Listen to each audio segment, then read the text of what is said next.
Hello, my name's Dr. Lou Jensen, and I'd like to introduce you to my granddaughter, Sadie Ray. Hi. Hi, yes, Sadie's here with me today. We're going to introduce you to our brand new ultra-high-speed handpiece. A long time ago, I invented a very sophisticated tool called the Power Pen. And this is our newest model now. My son has developed this new Powercrafter, and we're going to develop it, put it into the marketplace, and turn it loose and see what it does. See? All right, so the first piece we're going to grab here is your hand piece. Comes out real nice like there.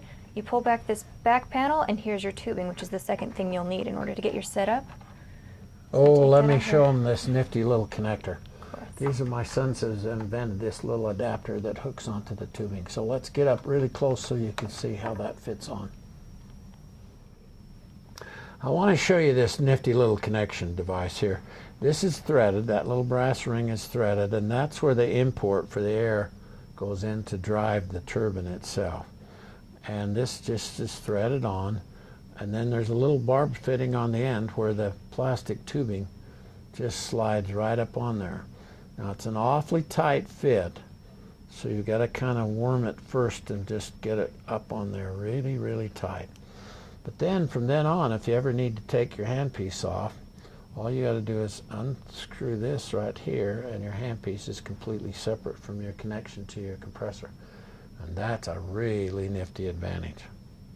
Now the tricky part of hooking up your drill to an air compressor is that there are so many different fittings and different tubes and different types of compressors in the marketplace. And so whatever you've got for a compressor, we're going to try and hook the drill then up to that. Most compressors run with this, what this is called half-inch tubing, but it has a 3/8 inch fitting. And most compressor hoses are just this size. And so that fitting would then go right on the end of that tubing right there. And all it does is thread, and usually even finger pressure is enough so that it won't bleed or leak any individual air. Then the hose goes all the way down, usually 10-12 feet of hose that would then connect to your existing compressor. But the connectors and the fittings, why don't you hold that right there for us, Sadie, and then I'll show them this other kind of connection or options. And we can help you. You can either find all this stuff at local hardware stores, or we can actually help you get it and locate it and go from there as well. Most fittings are this size right here. This is called a universal fitting, and this little thing with the red tape on it, that slides backwards, and then this pops out.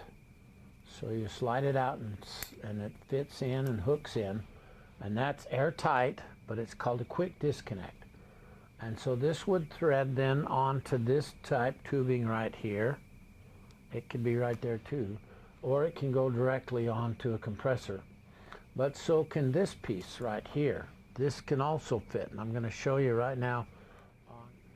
Compressors are really handy tools to have, but not everyone has one in their garage or in their life. So you're going to have to invest in some kind of compressed air source to drive and make the drill work. And I just bought this Porter cable at Home Depot. I think it was $110. And it has both of these fittings, one right here and one right here, that allow that connector to actually work. And they're both universal, so I can hook it up to either one. This is the fitting, and then remember, this is the little plastic part on the end of your drill hose, and that goes right on that universal fitting like that. And then you have to just pull these sleeves back, okay? They actually come back like this, and then they put that in there like that. You can see to line it up, and then they're connected like that, airtight. And then this goes all the way around to your drill. Now that either one of these openings would work, and then there's some pressure gauges here that you can adjust the pressure. And so you can basically tune this drill into the pressure gauge in the direction that you want to be able to use it. And we generally try to operate it at about 40 pounds of pressure, and that'll tune the handpiece just exactly what you need to be able to use it. So this compressor is a really, really, really nice one. Let me show you another variety. Now from the low end to the high end, this is called a silent air, quiet compressor. And it comes in its neat little case and roll away, so you can just click this up and take it on the airplane with you or whatever. And when it connects to the same kind of fitting. It has the same kind of hose and the same kind of fitting that you would then hook this to your drill. So you can actually put it and just tuck it inside this case and throw it on the airplane and travel with you. A lot of people are engraving what we call event marketing. They're actually engraving wine or perfume right at the point of purchase, and so you need a quiet compressor to be in a fancy store. And then they tell you what they want said on their bottle of wine, and you just take a diamond and write it right on the surface. So it's just really, really easy. But however, between an expensive compressor and an inexpensive one, the fittings and the connections and the hoses and the tubing, everything is pretty much adaptable for anything. If you need some help, go to somebody at one of the hardware stores and show them what you got and what you need. They'll help you find the perfect fitting, okay? All right, so your Powercrafter kit is going to come with about 6 drill bits here.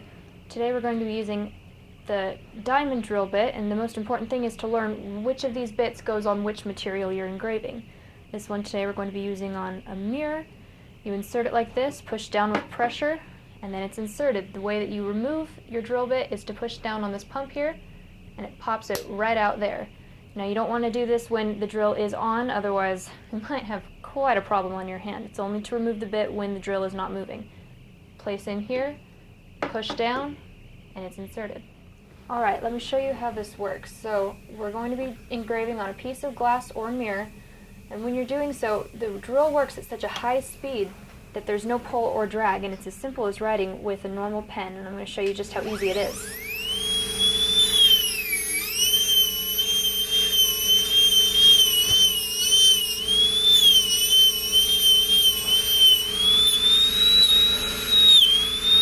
Oh, Sadie Ray, look at that. Ah, that's just perfect. It is just that easy, isn't it? It's just that easy. Wow, that was pretty slick, young lady. Why, thank you. You know what you're doing already. It's exciting to learn.